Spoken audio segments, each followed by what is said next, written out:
Have you ever wondered if there's a perfect world out there, somewhere beyond our own?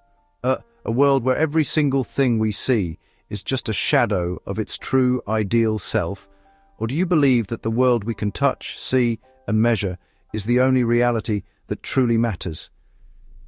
This is not just a late-night thought. It is the heart of a debate that started over 2,000 years ago. It began with two of the greatest thinkers in all of history, Plato, Aristotle. Their ideas are like two giant signposts, pointing in opposite directions on the road to understanding everything. Their names might sound old and dusty, but their questions are as fresh as this morning's newspaper. They asked, what is real? How do we know what is true? What makes a good person? How should we run a country? Their answers have shaped our world, from schools to the laws that govern us. The fingerprints of Plato and Aristotle are everywhere. This is their story. Two minds seeing the world in profoundly different ways. So, let's take a short walk back in time. We will explore this epic clash of ideas, simply, clearly, with everyday examples. Let's begin. First, let's meet Plato. Imagine ancient Athens. Bustling markets, grand temples, open-air debates. Born into an influential family around 428 BC, Plato met Socrates as a young man. Socrates taught by asking questions. That method changed Plato's life. After the state executed Socrates, a heartbroken Plato dedicated his life to philosophy. He founded the Academy, often called Europe's first university, writing dialogues exploring justice, truth, and beauty. Now, a new face at the Academy, Aristotle. Not from Athens, he came from northern Greece, arriving at 17. He stayed for 20 years, first Plato's brightest student, later a teacher. Endlessly curious, Aristotle wanted to observe, collect, categorize, understand the tangible world. He studied animals, plants, the stars, poetry, politics, the human mind. After Plato's death, he returned to Macedonia, tutoring a young prince, Alexander the Great. Back in Athens, he founded the Lyceum, hands-on research, walking and discussing findings. Here begins their great divide. Plato the idealist, Aristotle the realist. The biggest difference starts with a simple question. What is real? For Plato, the physical world is a world of shadows, a poor copy of a higher, more perfect reality, the world of forms. There exist perfect, eternal ideas of things, a form of chair, a form of beauty, a form of justice. Think of a perfect cookie cutter. It's unchanging. Every cookie is an imperfect copy, burnt, broken, but sharing the same starness. Reality is an abstract blueprint. The world is the construction site. Aristotle, after 20 years of listening, respectfully disagreed. This chair right here is real. Form isn't elsewhere. It's in the thing. The structure, the design, the purpose make it a chair. Study what's in front of you. If Plato is the dreamer looking up at perfect stars, Aristotle is the biologist on the ground. Trust the senses. Gather data. Observe. Draw conclusions from the physical world. For Aristotle, the world is the main event, full of wonders, waiting to be understood by careful observation. If reality differs, knowledge must differ too. For Plato, learning isn't discovering new facts, it's remembering. Our immortal souls once saw perfect forms, justice, beauty, everything, before birth. Birth makes us forget. In a dialogue, Socrates' questions help an uneducated boy solve geometry, recollecting from within.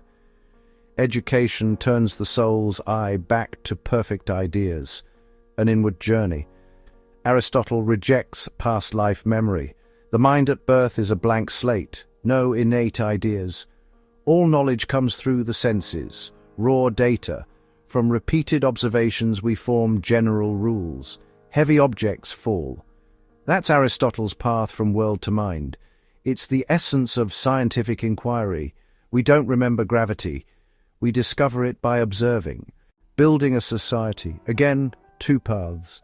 Plato designs a perfect state in the Republic, not a democracy. A democracy killed Socrates. Society splits into producers, auxiliaries and guardians, the rulers.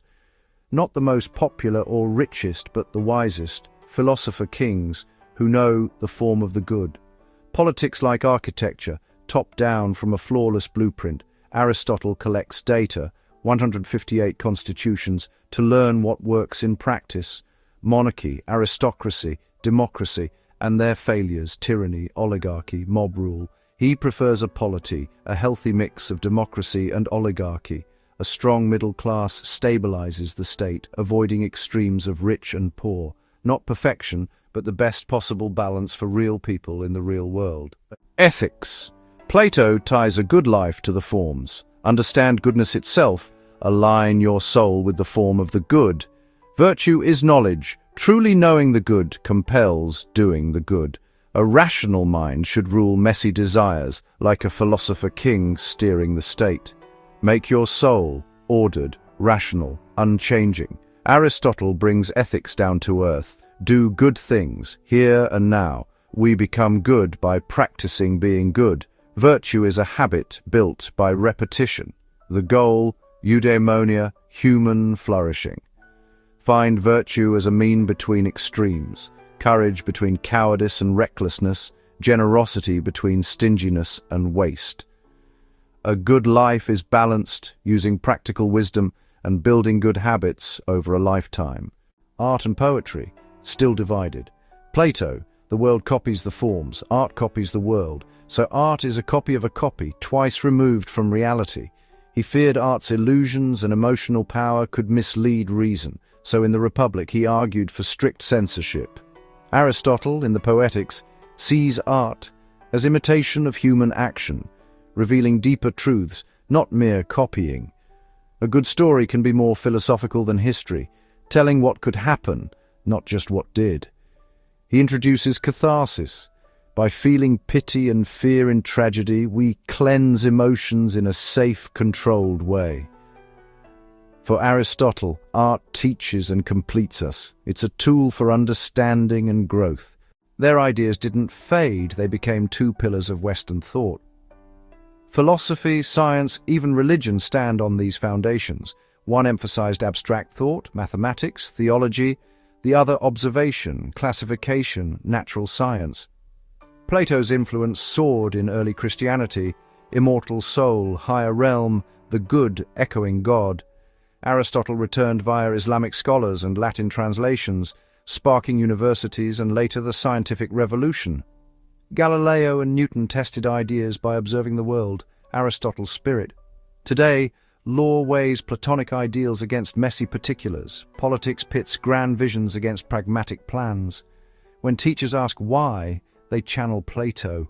When they insist on experiments, they channel Aristotle. They remain two fundamental voices in our collective mind. Conclusion. Which path will you take? Plato's path rises toward a perfect, unchanging world of ideas. Trust reason. Look beyond shadows, seek timeless truths. The mathematician, the mystic, the revolutionary dreamer. Aristotle's path keeps feet on the ground. Trust senses, observe with care, build knowledge brick by brick. The biologist, the doctor, the practical politician. Embrace the richness of the world, find truth in the details, live a balanced life.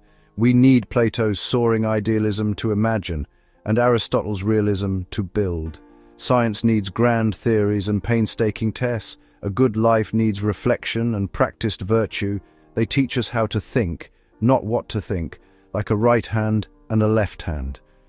The quest for knowledge is a conversation between looking up at the stars and down at the earth. So, do you trust your thoughts or your senses more when you try to know what is true? If you enjoyed this video, please hit the like button and subscribe for more content. And thanks for watching.